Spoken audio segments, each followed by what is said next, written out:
Our first guest this week is Mike Carrube, president of the Subway Surface Supervisors Association. Mike, welcome to Justice Matters. Thank you, Pat. Thank you for having me on. It's my pleasure. Absolutely. Before we get to begin about some of the issues your members are facing and how somehow, in a lot of ways it relates to my members, tell us a little bit about yourself, introduce yourself to our listeners, and, where you grew up and how you find yourself as the president of your union now.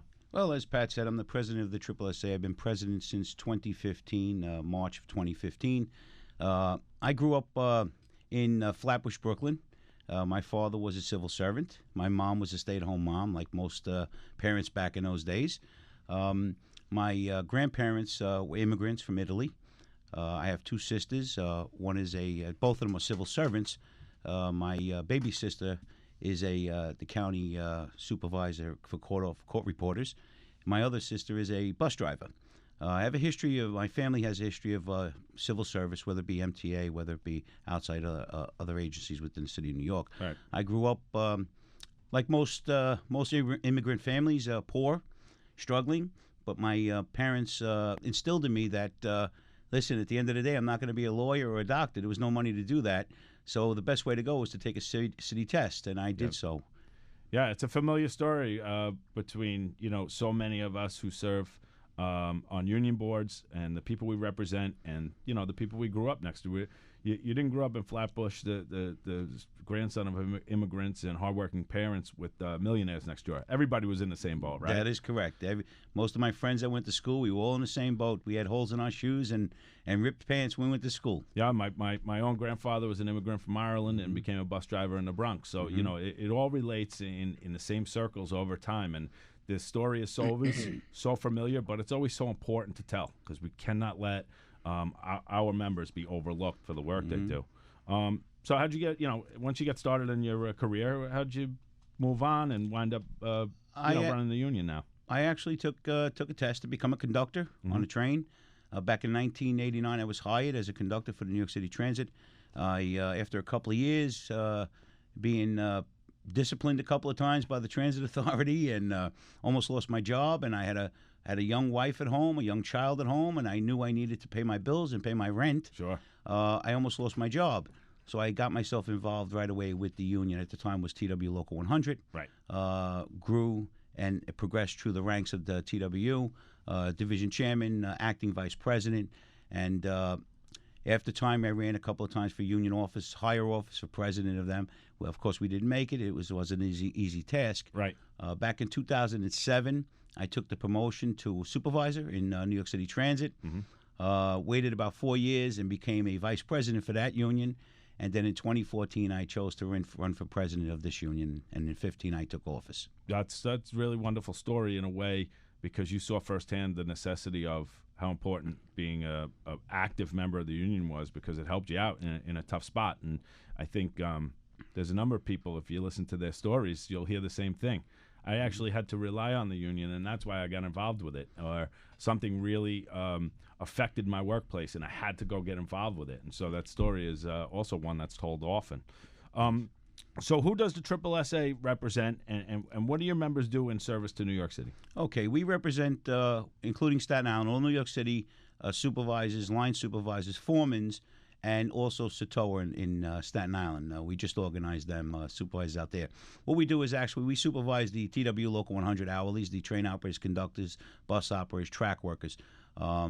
That's our day-to-day operation. We supervise or foreman those hourlies. So you just recently brought a group on, organized a new group to join under the umbrella of AAA. Yes, we did. In 2016, we were successful in organizing the Staten Island Rapid Transit Supervisors. And we're still moving forward with other organizations, other members out there as well. That's terrific, Mike, because we all know that organized labor is under attack throughout this country. New York is a labor town; it's it's a union town. I don't think that'll ever change. And to hear, stories like that of existing unions organizing more members, it breathes life into what is a tough job for all of us. Running unions is not easy. And being involved with them is not easy. But to hear that is really refreshing. That people are still out there. People, you've got 30 some odd years in the system. You're out there still trying to get people to buy into what labor's about, and bring in new members. That's really terrific. Yes. Some of our listeners may wonder why a show dedicated to justice that I reference often transit. Mm-hmm. And I think that they are directly related in two ways, and so I want to draw that correlation before we move on a little bit. Number one, our jurors travel often by public transit to the courthouses, and if a juror is late, justice is delayed, right? And public transportation in New York City has a direct quality of work life for our members. So many of our members rely on public transportation to get to work. If the buses and trains aren't running properly, they may face discipline. So just speak to that responsibility and how you guys kind of take that on and how important that is to you. Yes, Pat. A lot of the public riders don't understand what we actually do each and every day. The work and the effort that goes into moving those trains and buses. Right. Track workers, track supervisors, supervising that the track gets done in the middle of the night when there's less passengers on the train, so that the trains during the rush hours can move faster, right, or move and stay on time. Right. Okay. And yes, we do move everybody in New York City, and that comes from criminals down to the doctors and lawyers that are right, going to work each and every day, and your members and across the board. And yes, the trains have to be on time, and my members and other union members are there to make sure that this happens on a day-to-day basis. Yeah, it does. That correlation I draw often because, again, we're focused on the show about a lot of things related to the criminal justice system, but the criminal justice system can actually be directly affected by the quality of the transportation system here in New York. And we rely on you guys rely on us. It's a symbiotic relationship, but I think that, and I think some of the issues going on are far above the day-to-day rank and file workers at the MTA. There's a lot of things going on above in the ivory tower, as we like to say sometimes. And so if you stick with me through a quick break, I'd like to get into some of that stuff and just the future of how your union is. All right? Justice Matters will be right back after this message. Bringing a fresh new perspective on the challenges and issues that face our criminal justice system and their impact on all New Yorkers. This is Justice Matters with your host, President of the New York State Supreme Court Officers Association, Patrick Cullen. Welcome back to Justice Matters. We're continuing our conversation with Mike Carrube, President of the Subway Surface Supervisors Association, also known as SSA, right, Mike? Yes. You've built a reputation as a no-nonsense labor leader, and you really have gotten things done on behalf of your members. Tell us about some of the biggest accomplishments that you and your team have accomplished on behalf of your members. Well, Pat, when we took over this union in 2015, we did something that was very unprecedented in labor, and maybe you can attest to this. We cut salaries of all our staff by 50%. Yeah. I took a 50% pay cut. Didn't matter. We came in. We provided union representation around the clock, 24 hours a day, 7 days a week. Right. We went to work right away on the MTA, going after them, telling them that this is no nonsense anymore. This is how you're going to do things, and we're here and we're not going away. We also began our fight up in Albany, and I have to tell you, Pat, I'll be honest with you, when I went up to Albany on many stints up there in the early days when I first took over, a lot of the politicians didn't even know who we were. Right. When we mentioned the union, they were like, who?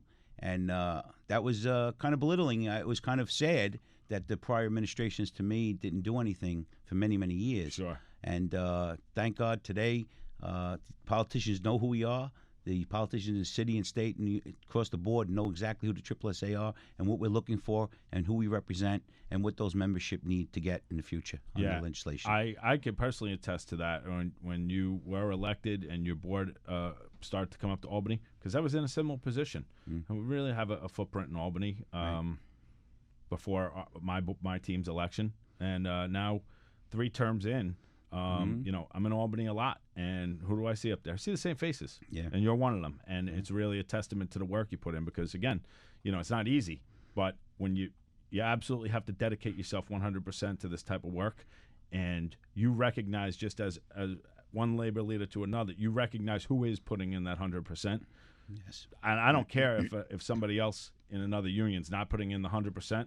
All I know is I'm putting in my 100, and I can tell who's putting in the 100 as well. Right. So it is so important to build relationships, and so I think that's probably a huge accomplishment for you. It was a huge accomplishment for me to be able to communicate with our elected officials and their staffs. Yes, without a doubt. And their Pat. staffs. Yes. It's a huge accomplishment. It's a huge resource to learn, help educate your members, but also fight for the things that are important to us. And what might be important to a member of SSSA might not be important to a member of SCOA.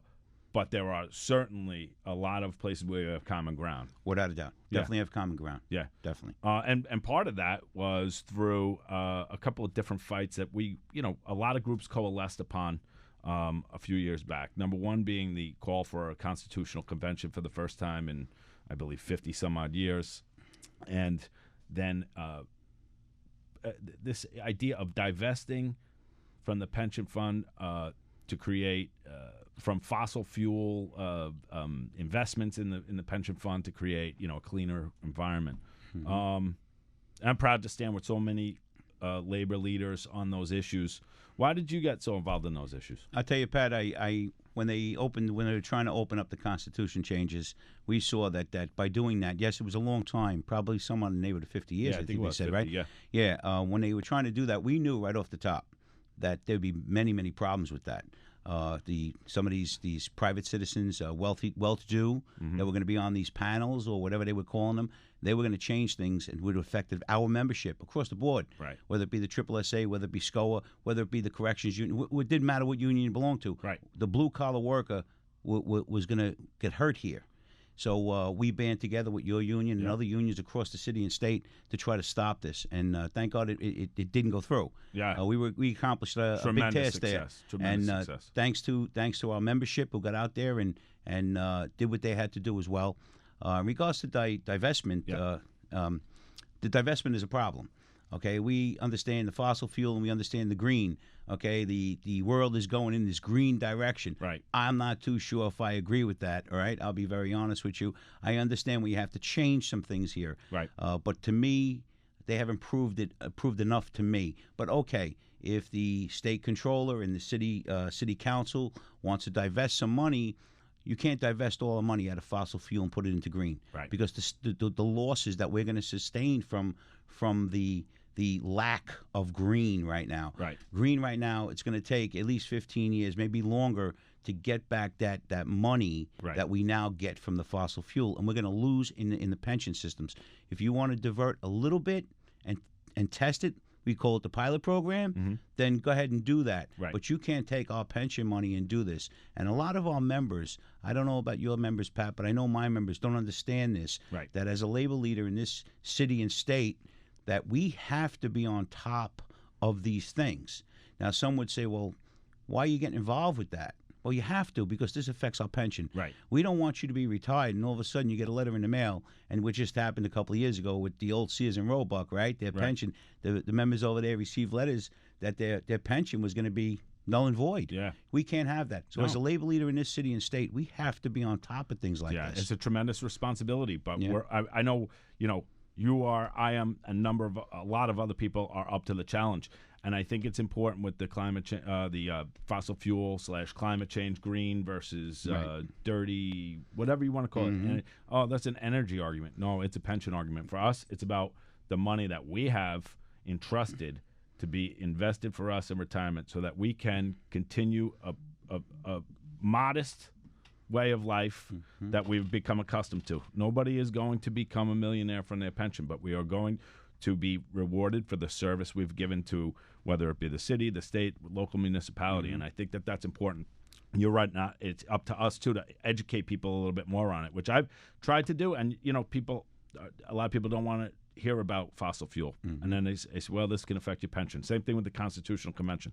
Well, really, what does it matter? Well, your pension might be, the pension system might be opened up or changed. Oh, well, I'll listen up then. Yes. People still have the magnets on the back of their cars from that. Without So, a doubt. you know what I mean? So it really it's still effective to this day. Hopefully they'll be on there in 20 more years when we have to worry about it again. But, all right, so let's move on specifically to the MTA. And there's a lot of rhetoric coming out of the MTA, and I think, you're directly involved with it. We read a lot about it. We see a lot about it on the news, but you're in the trenches here, Mike. So, they're blaming financial distress, and they're trying to use poor financial condition as leverage in future contract talks with you and some of the other transit unions. Let's talk about.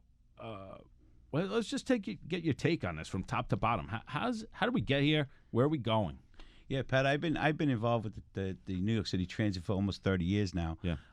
And 27 of those years I've been involved in one union or another. Okay. This to me has always been a tactic of the MTA. They always cry poverty. Okay, but yet they misspend, they misappropriate. Right. And I'm going to say something here, Pat. About a year and a half ago, when Mr. Byford, Andy Byford, came in, I talk with him. I meet with him. He's a decent man. Mm-hmm. I think he means well to some degree. Sure. I don't think his plan is correct. Right. He right away came in. He wanted to make changes here, and all of a sudden he promotes and creates these new titles as executive vice presidents of departments, mm-hmm. which came with a pay raise. So if we're talking about cutting spending, you need to cut spending at the top levels of management. You just can't say we're going to cut overtime, we're going to cut jobs at the lower levels where it affects my members and other union members on the property. You need to start at the top. Sure. And I don't buy into the we're broke syndrome. All right, we're talking about millions and millions of riders each and every day riding the subway system who are paying our fares, and the fares keep going up, by the way. And the MTA is a bigger entity. The MTA gets money from tolls and bridges and whatnot. There's a lot of money there. Yeah. Okay, but they cry poverty, and I believe what's happening is they do this during contract times because they try to present. We're going to give you a zero. Pat, I have to say this: when I go back next year in July of 2020, I know that they're going to present something like that, right? And I will never take a zero, right? That's that's a stance that unfortunately, bargaining and pattern bargaining and things like that have forced small unions to have to deal with that over time. But you're right; these types of things always come up as a tactic around contract negotiation times, right? Yes, and unfortunately, just to tie it into the justice and criminal justice side of things, they're talking about $8 billion at least to build new community jails. I believe I've seen figures as high as like $50 billion to kind of like refurbish the transit system from top to bottom. I mean, that $60 billion, where are we getting that from? When people are leaving New York because it's not affordable to live here anymore. 100%. It's crazy. So going forward, what are some of your goals for SSA? Well, Pat, we have another contract coming up next year. I'd like to build on what we brought back this year. We have a couple items that, of course, we couldn't get at the table, and I plan to get those in the next round of bargaining. Definitely like to get back up into Albany, try to get some bills passed. One is the death gamble bill for a lot of our members. Yes. That's big on my list of bills I'd like to get. The lung and heart bill. A lot of people, a lot of my members pass away from heart disease and transit. Lung disease, of course, we inhale steel dust each and every night on some of my divisions. Yeah. So we're trying to get some of them items passed. Of course, like I said, just building a stronger base up in Albany, providing more for my members, and getting a better contract than we just recently got. Yeah, listen, I can tell you it's been a pleasure to work alongside you on a number of issues, and going forward, I think there are certainly places where we can find that common ground again, because when you have people of like-minded nature and really, I don't want to say no nonsense, but we got to take a stand at some point. You're one of those guys. I'm proud to stand next to you as a labor leader in this city, and we could probably go on for about another half hour on transit topics. Yes. So come back anytime, and we can kind of delve even a little bit more into it. But I wish you luck going forward, and anything we can do to continue to support SSA will be there. Pat, thank you very much. Same to you, brother. My pleasure, Mike. Thanks for coming on. Justice Matters will be right back after this.